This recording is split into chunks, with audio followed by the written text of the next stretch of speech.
வாழ்க்கையில் இருந்து கொண்டே ஒரு துறவு மேற்கொள்வதுதான் உண்மையான துறவரம். அதான் துறவு. ஏன்னா அவன் அநேகனாகவும் அவன் தான் இருக்கிறான், ஏகனாகவும் அவன் தான் இருக்கிறான் என்றால் அவன் அனைத்தையும் கூர்ந்து கவனித்துக் கொண்டுதான் இருக்கிறான். கல்யாணம் ஆயிட்டு 2 குழந்தைகளை பெற்றுட்டு அதுக்கப்புறம் ஆன்மீகம் வந்துட்டான் அப்படின்னா இதெல்லாம் ஏத்துக்கவே முடியாத ஒரு விஷயம். வீட்டுல இருந்துகிட்டே பயிற்சியை பண்ணி நீ அந்த குழந்தைய நீ தூக்கி வீசிட்டு வந்தாலும் நீ விட்டுட்டாலும் இந்த எந்த ஆன்மீகமும் இங்க சொல்லல.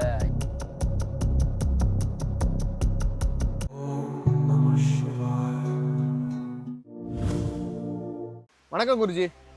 குரு கடாட்சம், குருவர்கள் உண்டாகட்டும். குருஜி, இன்னைக்கு சூழ்நிலையில பாத்தீங்கன்னா இல்லற வாழ்க்கையில இருந்து விலகிக்கிட்டு எப்படின்னா இந்த கமிட்மெண்ட்டுங்களுக்கு பயந்து ஆன்மீகத்தை நோக்கி பயணப்படுறாங்களா இல்ல ஒரு புரிதலோட பயணப்படுறாங்களா? இன்னைக்கு ஒரு சில ஞானியர்கள் இருக்காங்க. இவங்க புரிதலோட பயணப்படும் போது என்ன ஆகும்னா இறைவன் கிட்ட தன்னை ஒன்றிணைஞ்சிருவாங்க, ஒப்படைச்சிருவாங்க. இவங்க பாதி பேர் என்ன பண்றாங்கன்னா நான் வந்து ஆன்மீக வாழ்க்கையில இருக்கேன் தன்னை ஆன்மீகவாதியாக காமிச்சுக்கிட்டு கடைசியில என்ன பண்றாங்க திருமணம் பண்ணிடுறாங்க. அப்ப அவங்க நம்பி போன ஒரு கூட்டம் அப்படின்றது இங்க நசுக்கு. நிச்சயமாக கரெக்ட் தானே? ஏன்னா ஒருவன் ஒருவரை குருவாக ஏற்றுக்கொள்ளும் போது அந்த குரு எந்த வழிகாட்டுதல் செல்கிறாரோ அந்த குரு வழி தடத்தில் தன்னுடைய சீடர்களையும் சரி தன்னை சார்ந்திருக்கின்ற மக்களை எந்த வழியில் கொண்டு செல்கிறாரோ அவ்வழிதலை பின்பற்றுபவர்கள் தான் வந்து சீடர்களாக இருக்கட்டும், சிவனடியார்கள் இருக்கட்டும், இப்படி பற்பல பெயர்கள் வந்து அவர்களுக்கு இருக்கு. அதாவது ஒரு ஆன்மீகம் அப்படின்னு ஒரு கருத்து வச்சுட்டு இந்த வழியில தான் போகணும், இறைவன் அடையக்கூடிய வழி இதுதான் அப்படின்ட்டு நிறைய பேர் தவறுதலா போறது வந்து ஏற்றுக்கொள்ள முடியாத ஒரு விஷயம். ஏன்னா நிறைய பேர் இன்னைக்கு இருக்கிற கால சூழ்நிலையில ஒரு ஆன்மீகவாதிகளாக வெளியில இருக்கிறவங்க மாறுறாங்க அப்படின்னாலே முதல்ல ஒரு ஸ்ட்ரெஸ், டிப்ரெஷன், மன அழுத்தம், அந்த வாழ்க்கை சூழலை எப்படி தனக்கு ஏற்ற மாதிரி அமைச்சுக்க தெரியாம தான் இவங்க நிறைய பேர் வந்து ஆன்மீகமா போயிடுறேன், எனக்கு திருமணம் வேணாம், எனக்கு இல்லற வாழ்க்கை உலக வாழ்க்கை வேணான்ட்டு போறாங்க. அது அப்படி கிடையாது. யாராக இருந்தாலும் சரி இல்லற வாழ்க்கையில் இருந்து கொண்டே ஒரு துறவு மேற்கொள்வதுதான் உண்மையான துறவரம். அதான் எத்தனை பேர் இன்னைக்கு இருக்கிற ஜெனரேஷன் அப்படி பண்றாங்க சொல்லுங்க பாப்போம். யாருமே சொல்லல. ஏன்னா வள்ளுவன் வாசிக்கு முத கொண்டு நீங்க எடுத்துங்க, வள்ளுவன் வாசிகளும் இல்லற வாழ்க்கை இருந்து கொண்டுதான் அவர்கள் என்ன செய்திருக்கிறார்கள் என்றால் ஆன்மீக வழியை அவர் இறைவனுடைய அருளையும் அனுகிரகத்தையும் இல்லற வாழ்க்கையில் இருந்து கொண்டே இருவரும் வந்து சாதிச்சிருக்காரு. இதுதான் உண்மையான ஆன்மீகத்தினுடைய உச்சகட்ட ஒரு நிலை. இங்க எங்க திறக்கணுமோ அங்க திறக்காம எங்க தன்னை மெய்யை நோக்கி பயணப்படணுமோ அங்க மெய்யை நோக்கி பயணப்பட தெரியாம இன்னைக்கு ஆன்மீக வாழ்க்கை அப்படின்னு உள்ள வந்ததுக்கு அப்புறம் என்ன பண்றேன்னா எல்லாமே பண்றான் இதுல இருந்து. இது ஒரு சரியான வழிகாட்டுதலும் குருவுக்கு ஒரு உகந்தது கிடையாது. சோ ஒருவர் நம்ம ஏற்றுக்கொண்டு வருகிறார்கள் என்றால் அதுவே நம்மளுடையது கிடையாது. அது இறைவன் என்ன சொல்கிறாரோ, சித்தர்களும் குருமார்கள் எப்படி ஒரு நிகழ்கால குருவை வழி நடத்துகிறார்களோ அந்த வழியை ஏற்று வருகின்ற மக்களை சரியான ஒரு திசை போக்கில் கொண்டு செல்வதுதான் உண்மையான ஆன்மீகம். அந்த இடத்தில் ஒரு இறைவனை பின்பற்றுதலும் மற்றும் அதை தாண்டி ஒரு சுய ஒழுக்கை கற்றுக் கொடுப்பதுதான் முக்கிய ஆன்மீகத்தினுடைய ஒரு முதல் அடித்தளம், அடிப்படை. ஆனா இங்க வந்துட்டு இன்னைக்கு பல விதங்கள்ல அது மாறிக்கிட்டு இருக்கு அப்படின்னும் போது அது நம்ம எதுவும் பண்ண முடியாது. அது இறைவனும் இயற்கையும் அதுக்கு என்ன வேணுமோ அதுக்குண்டான தக்க தண்டனை இறைவன் கொடுக்க தயாரா தான். ஏன்னா ஒவ்வொரு கணமும் அவன் பார்த்துட்டு இருக்கான் இல்லையா? ஏன்னா அவன் அநேகனாகவும் அவன் தான் இருக்கிறான், ஏகனாகவும் அவன் தான் இருக்கிறான் என்றால் அவன் அனைத்தையும் கூர்ந்து கவனித்துக் கொண்டுதான் இருக்கிறான். அதற்கு பயணம் யாரா இருந்தாலும் அனுபவிக்கணும்ல.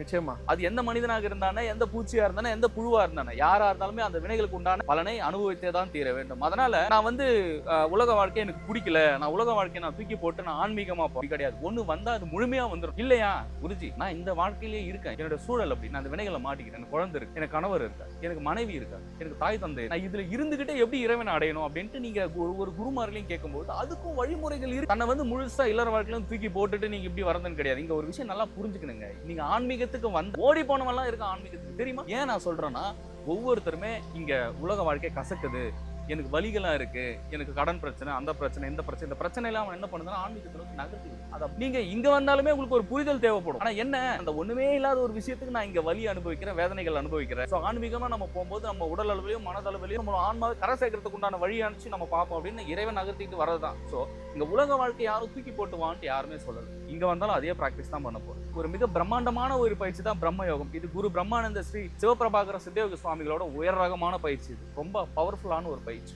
ஏன்னா இது கிட்டத்தட்ட ஒரு 723 வருஷம் வாழ்ந்த மகானுடைய பயிற்சி. இல்லற வாழ்க்கையில் இருந்து கூட இந்த பயிற்சிகளை மேற்கொள்ளும் போது எளிமையா அவர்களுடைய சுற்றி இருக்க வினைகளாக இருக்கட்டும், அவர்களுடைய எப்பேற்பட்ட பிரச்சனையுமே தீர்த்து வைக்கக்கூடிய ஒரு சக்தி வாய்ந்த பயிற்சி தான் பிரம்ம யோகம். நீங்க உலக வாழ்க்கையில இருந்துகிட்டே நீங்க இதை தொடரலாம், தப்பு கிடையாது, தவறு கிடையாது. சரி, நீங்க இப்ப சொல்றீங்க உலக வாழ்க்கையில இருந்துகிட்டே நீங்க இந்த பயிற்சியை மேற்கொள்ளலாம் அப்படின்ட்டு. ஆனா பண்டைய காலங்கள்ல எல்லாம் பாத்தீங்கன்னா சித்தர்களும் சரி, யோகிகளும் சரி, ஞானிகளும் சரி மலைப்பகுதியிலையும் நாடிதான் போயிட்டு தவம் புரிஞ்சாங்க. அது ஏன்? இப்போ ஒவ்வொருத்தருக்குமே வினைகளின் நகர்வுன்னு ஒண்ணு இருக்கு. அது உங்களுக்கு நம்பிக்கை இருக்கா இல்லையா? இருக்கு. நீங்க இந்த பிரபஞ்சத்தை பொறுத்த வரைக்கும் எது ஒண்ணுத்துக்குமே எதிர்வினை இருக்கா இல்லையா? கண்டிப்பா. பலன்கள் இருக்கா? கண்டிப்பா இருக்கு. ஒரு ஆன்மா இங்க பிறப்பெடுத்து வருதுன்னா அது ஒரு சில விஷயங்களை அனுபவிக்கிற வரைக்கும் அந்த உலக வாழ்க்கையை அதை அனுபவிக்கணும், அதை அனுபவிச்சுதான் தீரணும். அது யாராலையும் மாத்த முடியாது. நான் வந்து உலக வாழ்க்கையில இருக்கீங்க, ஒரு 2 குழந்தைகள் இருக்கு, கணவன் இருக்காரு, மனைவி இருக்காங்க, நீங்க தூக்கி வீசிட்டு வந்துருவீங்களா?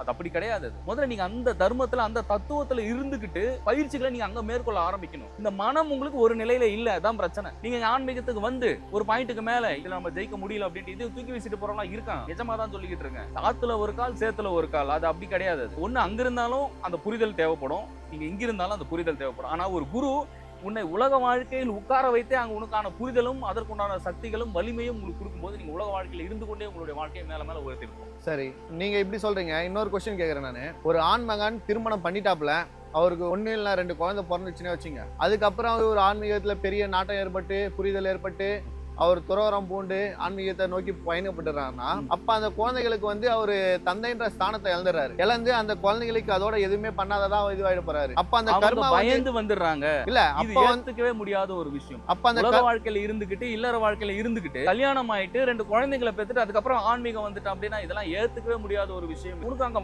உனக்கு பயமா இருக்கு, நீ பயந்து ஓடி வந்துடுற அந்த விஷயத்துல இருந்து. உனக்கு அந்த விஷயம் வேணான்னு நீ தூக்கி போட்டு வந்துட்டு நான் ஆன்மீகமா போறேன், நான் சாமியாரா போறேன்றதெல்லாம் இங்க எதுவுமே கிடையாது. இது இவங்களா உற்பத்தி படுத்தீங்க. சரி, அப்படி தூக்கி போட்டவங்க எல்லாம் இங்கேயும் வந்து மகிழ்ச்சியா இருக்காங்களா என்ன?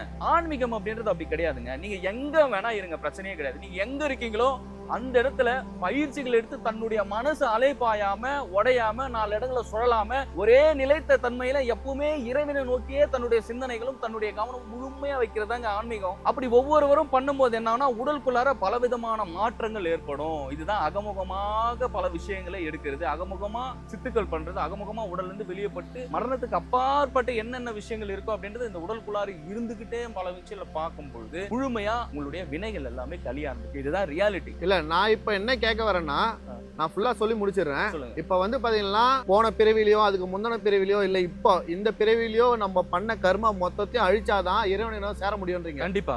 அதுக்காக தான் இந்த தவத்தை மேற்கொள்ள சொல்றீங்க. கண்டிப்பா. ஆனா நான் என்ன சொல்றேன்னா, இந்த பிறவில பிறந்துட்டு அவருக்குன்னு ஒரு குடும்பத்தை ஏற்படுத்திக்கிறாரு.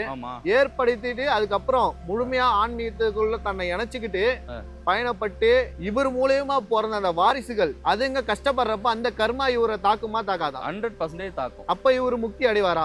கண்டிப்பா சான்ஸே கிடையாது. ஏன்னா முதல்ல நீ இருக்கிற சூழல்ல நீ உலக வாழ்க்கையில மாட்டிக்கிட்ட, உன்னோட வினைகள்னால நீ உலக வாழ்க்கையில திருமண வாழ்க்கையில நீ சேர்ந்துட்ட, நீ இணைஞ்சிட்ட அப்படின்னா நீ அதுல இருக்கன்னா பயிற்சி எடுத்து 24 மணி நேரம் இருக்குல்ல ஒரு நாளைக்கு, நிச்சயமா ஒரு மணி நேரம் உன்னுடைய ஆன்மாவுக்கு நீ நேரம் செலவு பண்ண முடியாதா? நேரத்தை கொடுக்க முடியாதா? முடியும் இல்ல. 1 மணி நேரம் உன்னுடைய ஆன்மாவை கரை சேர்க்கறதுக்கு உண்டான வழியை தெரிஞ்சுக்க. அந்த 1 மணி நேரத்துல உனக்கு எப்படி ஈசனை அடையலாம், எப்படி உன்னோட வினைகளை கழிக்கலாம் அப்படின்றத உனக்கு சொல்லிக் கொடுக்க பல குருமார்கள் இருக்காங்களே. நீ வீட்டுல இருந்துகிட்டே பயிற்சியை பண்ணி நீ அந்த குழந்தைய நீ தூக்கி வீசிட்டு வந்தாலும் நீ விட்டுட்டல. இந்த ஆன்மீகமும் இங்க சொல்லல. எவன் ஒருவன் இல்லறத்தில் இருந்து கொண்டே ஒரு சத்தியத்தையும் ஒரு தர்மத்தையும் மேற்கொண்டு தான தர்ம வாழ்க்கையிலும் சரி ஜீவகாருண்ய ஒழுங்கிலும் மற்றும் பயிற்சிகளில் ஈடுபடுகிறானோ அவனுக்கே இங்க கர்ம வினைகள் தீரும். அதை தாண்டி அவனுக்கு சூழ்ந்திருக்கின்ற வினைகள் தீரும். இதுதான் ரியாலிட்டி. இப்ப நீங்க கொஞ்ச நேரத்துக்கு முன்னாடி சொன்னீங்க பட்டினத்தார் பத்தி. அவரே பாத்தீங்கன்னா தன்னோட மனைவியை வந்து ஒரு மாயைன்னு தான் சொல்லியிருக்காரு.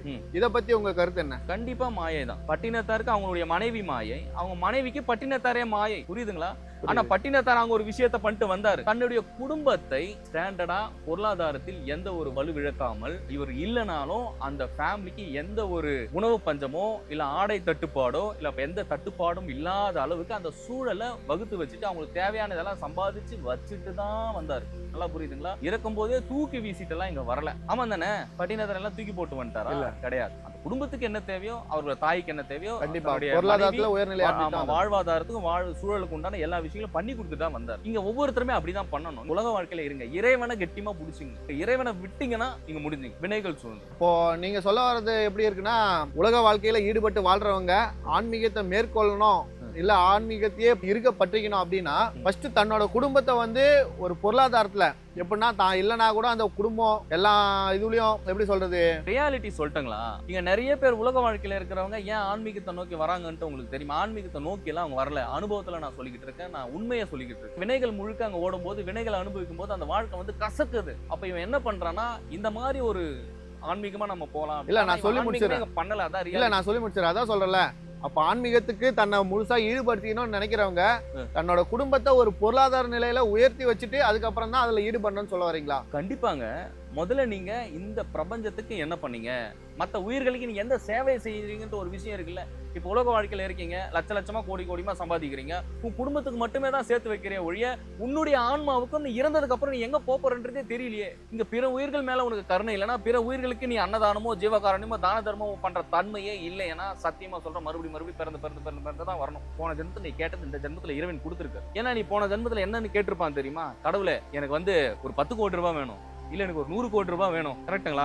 அங்க நிறைவேற்றிருக்க முடியாது. சரி, இறைவன் ஒரு கேள்வி கேட்பார். ஏன்னா இந்த பிரபஞ்சத்தை பொறுத்த வரைக்குமே எல்லா விஷயத்துக்குமே ஒரு காரண காரியம்னு இருக்கு. ஒரு விஷயத்தை நீ எடுக்கணும்னா அங்க ஒரு காரணத்தை சொல்லிட்டு தான் நீ ஒண்ணு எடுக்கணும். ஆமா தானே? ஒரு கல் எதுக்குடா எடுக்கிற அப்படின்னு கேட்டா அங்க ரீசன் வச்சிருக்காருல்ல கடவுள். இல்ல கடவுளே, நான் அந்த கல்லு நான் எடுக்கிறேன், நான் மேல மாங்காய் இருக்கு, அந்த மாங்காய் எடுத்து அடிக்க போறேன். அப்ப அது ஒரு வினை தானே? நிச்சயமா அந்த கல்லுக்கு உண்டான செயல் வினை நடக்குது. அப்ப நீ என்ன அங்க கேட்கறியோ அது மறுபிரிப்புல உனக்கு கொடுக்குறாரு. காசா இருக்கட்டும் பணமா இருக்கட்டும். பணம் இருந்தா என்னடா பண்ணுவேன் அப்படின்னா, ஒரு பஞ்சத்துல இருக்கான், சாப்பாட்டுக்கே வழி இல்லைன்னும் போது எனக்கு சாப்பாடு தான், நான் ஒரு 100 பேருக்கு 200 பேருக்கு தான தர்மம் பண்ணுவேன், நான் ஒரு 1000 பேருக்கு சாப்பாடு போடுவேன் அப்படின்ற ஒரு கேள்வியை இறைவன் கிட்ட வைப்பான், பதில கொடுப்பான். அந்த பதில கொடுத்தோன்னு என்ன பண்றான்னா, அடுத்த பிரிவில் அவன் நிறைவேற்றுறாரு. ஆனா இந்த பிரிவில் எல்லாம் கொடுத்ததுக்கு அப்புறமாவும் அதை அவன் செய்ய மாட்டான். புரியுதுங்களா? அப்ப அந்த கர்மா அடுத்த பிறவி தொடரும். ஆமா, எதுக்கு அவ்வையார் சொல்றாங்க, அரிது அரிது மானிடர் பிறப்பு அரிது அப்படின்ட்டு. அதுவும் பூன் குருடு செவிடு அல்லாது பிறப்பது அரிதுனும் அரிது அப்படின்றான். சோ நீங்க இந்த விஷயங்கள் எல்லாமே ஒரு ஆன்மா இங்க ஃபாலோ பண்ணணும். இதெல்லாம் ஃபாலோ பண்ணாதான் ஆன்மீகத்தில் அடுத்தடுத்து ஒரு முன்னேற்றமும் அடுத்த நிலைகளுக்கே போக முடியும்.